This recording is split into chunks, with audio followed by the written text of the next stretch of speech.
I have a dream where all of us have access to clean, nutritious food that is grown in a way that nourishes the soil and in turn nourishes our soul.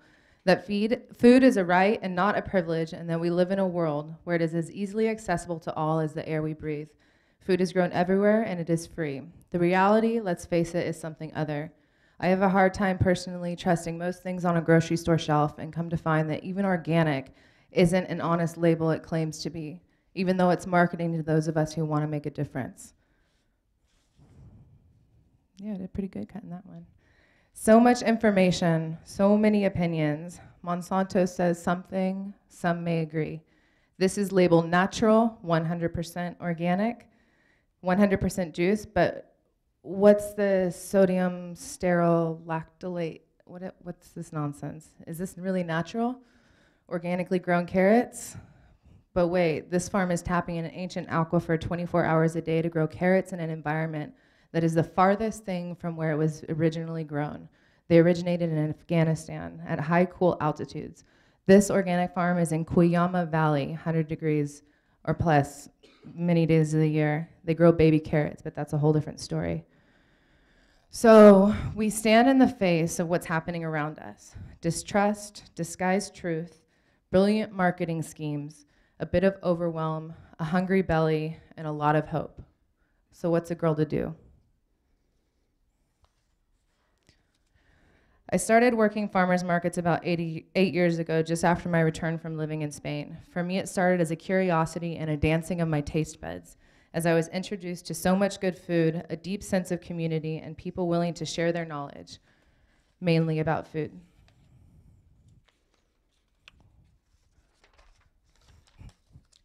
So my day-to-day was about conversing, sharing, and providing good food. I was in the middle of conversations about what is organic, health and nutrition, raw foods, veganism, GMO, industrial farming versus regenerative farming, monocropping, and the need for diversification.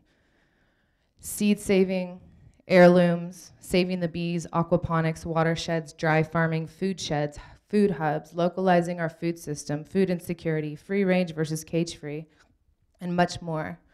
Unfamiliar with these terms? So was I.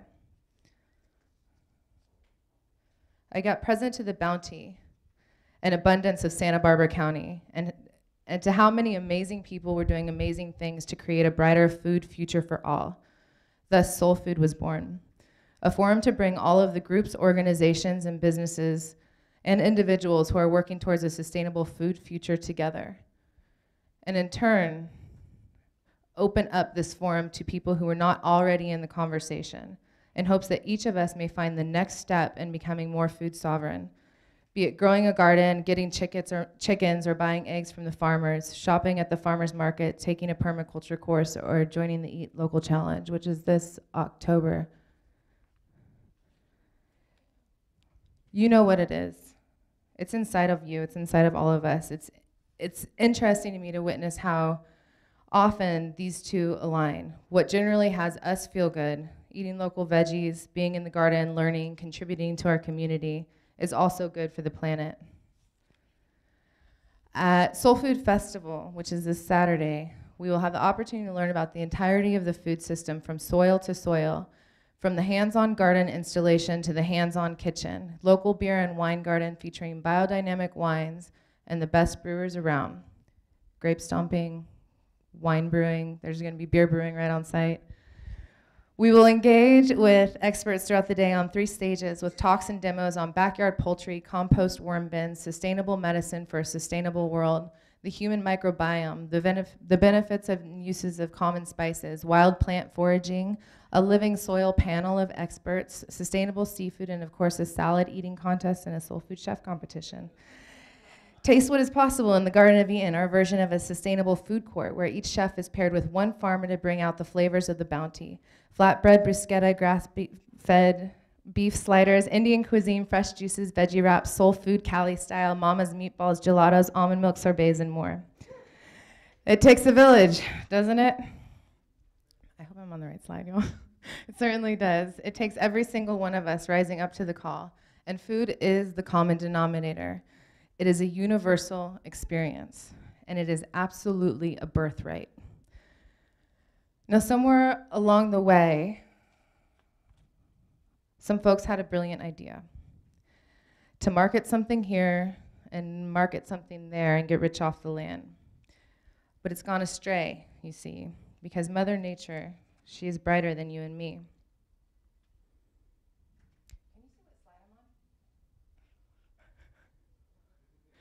Her roots run deep and her waters flow to the seas, and it is ultimately her choice who she chooses to feed. Crazy droughts in the Midwest and floods in the East, and do you actually believe that the shipping of goods will never cease? I'm off on a tangent, a rant, if you will. 6 minutes and 40 seconds is just too short to fill with a story of love and connection and birth that we get when we choose our place on this earth. So Monsanto, think big, think as big as you can, but I'm sorry, old friend, your time has come to an end.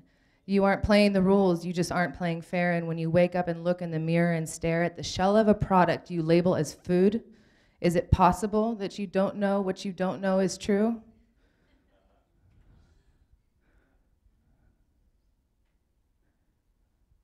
I love this guy. I don't believe that there is only one thing to do. So grow food everywhere, support the relationships and community you find yourself in now. Know your farmers and help create more. Take that one simple, small step, whatever it is for you, to reconnect with that which gives you life. It's the least and most powerful thing we can do. Thank you.